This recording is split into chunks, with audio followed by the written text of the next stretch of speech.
يا راغبا في كل علم نافع. ينمو العلم ويتقدم بتقنياته ومجالاته، ومعه نطور أدواتنا في تقديم العلم الشرعي. أكاديمية زاد أكاديمية ينبوعها صاف ليروي غلة الظمآن، والسيرة العلياء عطرة الشدى طيب يفوح لأهل كل زمان. بشرى لنا زاد أكاديمية للعلم كالأزهار في البستان. بسم الله والحمد لله والصلاة والسلام على رسول الله وآله وصحبه ومن اهتدى بهداه. أما بعد, people think that the Prophet ﷺ was always soft, kind, and this is not true. When you're soft and kind all the time, that is taken as weakness. So wisdom is to put the right thing in its right place. The vast majority of the time, the Prophet was soft, kind, tolerant, patient. Sometimes the Prophet ﷺ used to be a little bit tough, and he would probably meet those who do mistakes knowingly with discretionary acts and punishment, and this is known as, in Arabic, at-ta'zir. So we have prescribed punishments. Those who slander will be flogged 80 lashes. Those who commit fornication will be flogged 100. Those who steal will have their hands amputated. Those who drink intoxicants will be flogged 40 or 80 lashes, and the likes. But there are sins or crimes or mistakes that don't have a prescribed punishment, yet it has ta'zir, discretionary punishment. And this punishment in the seerah of the Prophet ﷺ would most likely be in scolding in the form of reprimanding, or in taking part of a person's money. It can be in locking someone up. It can be by shunning that person for a period of time. And sometimes it can be by beating that person up. It's all in the Sharia law. And the Prophet ﷺ dealt with that, and he used that, which shows us that even a scholar, a da'i, a teacher, has to alternate between the ways of dealing with others, with his students, with the masses. The vast majority of the time, he's tolerant, he's kind, he's soft, but sometimes he needs to show his teeth, as they say, and express his anger of what had been done. For example, a man once among the Prophet's companions wore a ring made of gold. Though we know that the Prophet ﷺ prohibited men from wearing gold, when the Prophet saw this, ﷺ, he went straight to the man, snatched the ring of his finger, and tossed it away. He did not ask, "Why are you wearing the ring? Don't you know it's haram, it's prohibited? May Allah have mercy." No, he just went straight, took it off and threw it on the ground. And he said, "Why would any one of you go to a live burning stone, burning coal, and placing it in his hand?" And left. The Prophet left. The companions went to the man and said, "Why don't you pick it up?" and sell it, or you give it to some of your relatives. The man said, by Allah, I would not take something. The Prophet tossed it away, sallallahu alaihi wasallam, and he left it. In another hadith, Abdullah ibn Amr ibn al-As, and we've mentioned this so many times, may Allah be pleased with him and with his father, came with 2 dresses on him dyed with saffron. And we know the hadith where the Prophet ﷺ prohibited men from wearing saffron. So the Prophet was angered by this and directly asked Abdullah, did your mother order you to wear this? Abdullah was taken aback. He knew that he made something extremely wrong.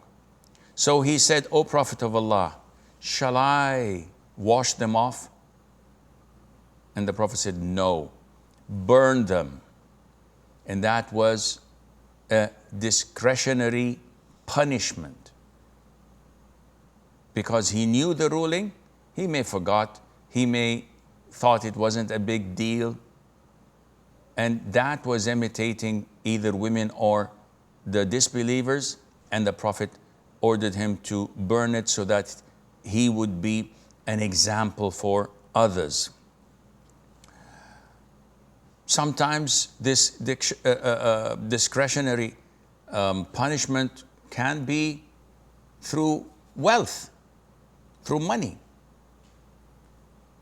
Mother Aisha, may Allah be pleased with her, and we've said this story before, when the Prophet was among his companions in her home, in her house, on her day, when a servant came carrying a plate of food from another co-wife, she was outraged and she hit the servant's hand and the plate fell on the ground, breaking and scattering the food on the ground. Now the companions were shocked, did not know what to do. What's going on? Our mother is doing something we've never seen before. The Prophet ﷺ stood up, collected the food, comforted the companions by saying, don't be alarmed. Your mother has become jealous. Your mother has become jealous. So he explained to them what had happened. It's an act of jealousy. Not a big deal. Then he went to Aisha. And the discretionary punishment was, Aisha, you've broken a plate that was not yours. So I will compensate the other wife with a plate of your own. And he took one of her plates and sent it away. And likewise, the Prophet, when naming the amounts of zakat in cattle and in cows and in sheep and the likes, he says, whoever gives the zakat anticipating the reward, he shall get the reward. But whoever refrains from giving the zakat, we will forcefully take it and half of his wealth.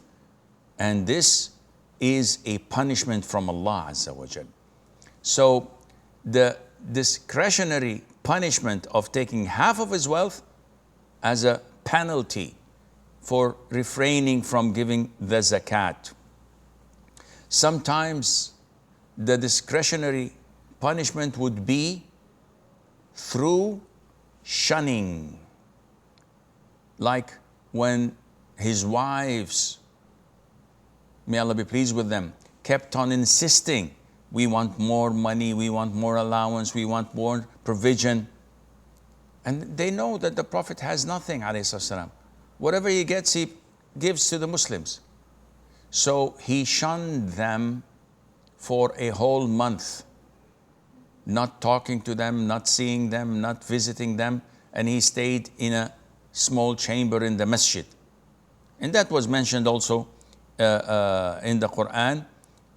And it is part of the verse 34 in chapter 4, Surah An-Nisa, in the 3 levels of disciplining a rebellious wife. And such shunning, or if you may, boycotting and not speaking, was done with the 3 companions who did not accompany the Prophet ﷺ on the Battle of Tabuk. And we see their tale and story mentioned in Surah At-Tawbah, chapter 9. And we know through the hadith how the Prophet ﷺ ordered the whole of Medina, the people of Medina, even their wives, not to speak to them, to shun them for 50 days. So this is something that is practiced in Islam. It can be done when there is benefit of it. But when there is no benefit of it, when there is a possibility that such a measure would backfire, then we should not do that.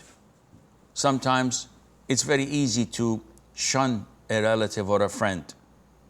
Your son, he's disobedient, he's not praying on time, he's coming late, so you shun him, you don't speak to him, thinking that this would have a positive impact in him coming back to his senses. But we discovered that there are so many people out there, evil people, who would incubate him and take him in. And he would find solace in going to them when you gave him your back. So it is an issue that we have to measure and see when it is right to do and when it is not right to do. Abdullah ibn Umar, for example, when he was reporting the hadith, narrating the hadith, the Prophet said, alayhi wasallam, do not prevent women from attending the masjids. His son Bilal stood up and said, Father, by Allah, we will prevent them. That was a very bad comment. Your father, the companion, is telling you what the Prophet said, alayhi wasallam. Do not prevent women from attending the prayers in the masjid.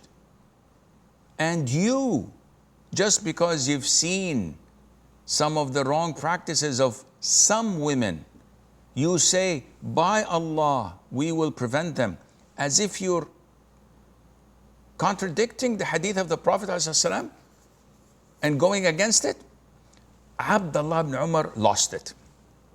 He was so outraged by that comment. He said, I say to you, the Prophet says, don't. And you say, we will? By Allah, I will never speak to you again. And so it was. Ibn Umar shunned his own son. Even when Ibn Umar was on his deathbed, his son used to come and beg his father for forgiveness, and he would turn his back to him just to show him how his comment was so outrageous and that was unacceptable. And you can compare what we do with people who claim to be Muslims and not only reject the hadith with good intention, they reject the whole Islam, they reject the Quran, they reject the rulings, they prevent their children from praying in the masjid or wearing the niqab and the likes of that. May Allah Azza wa Jal have mercy on us all. The Prophet ﷺ may also reprimand people by not replying to the salam. And we know when a Muslim says, Assalamu alaikum, it's obligatory upon you to reply and say, Wa alaikum salam. Ammar ibn Yasir, may Allah be pleased with him, had some eczema in his hand, so his family put saffron on it. And this is the doing of women. So he went to the Prophet ﷺ and he said, Assalamu alaikum. The Prophet ﷺ looked at him and did not reply. And he said to him, go and wash this off. So it shows that we may refrain from replying to salam when there is an Islamic sin and we would like to reprimand that person. The Prophet ﷺ sometimes he made this discretionary punishment in dua against the person who is sinning or making something that is wrong. Once the Prophet visited a sick nomad, a sick person, and whenever the Prophet visited someone who was sick, he would usually make dua and says, La ba's tahurun insha'Allah, which means, I pray that there is nothing bad in this. May Allah make this cleansing for you. And when this man heard the Prophet say cleansing, he said, cleansing? The sick man. He said, cleansing? No, it is boiling fever that is coming to an old man, making him go straight to the grave. So the Prophet said, in this case, so be it. The man rejected the dua of the Prophet ﷺ. And the Prophet ﷺ was hoping that his dua would save him. Since he rejected the dua of the Prophet ﷺ, the Prophet acknowledged that Allah's decree is going to happen no matter what. So he said, so be it. And the man ended up dying. So we know through this how the Prophet dealt in different situations. And it's not always kindness and softness, as this may be misinterpreted into weakness. Rather, it's a balance where you have to put the right thing at the right place.